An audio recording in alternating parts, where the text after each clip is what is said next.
Naglinis tayo mga idol.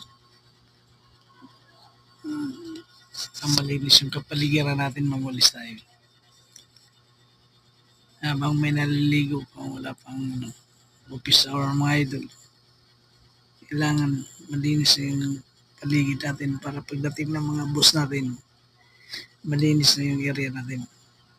Kailangan natin linis para wala silang masabi sa atin kahit sabihin nila wala tayong ginagawa.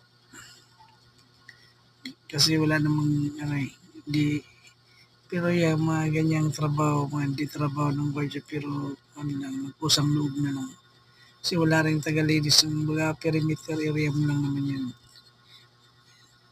Kaya ikaw guardia, maglinis ka sa perimeter mo para malinis.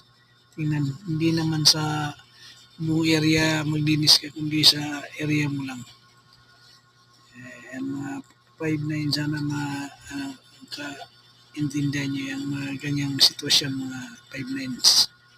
Thank you so much for watching, my idol. God bless.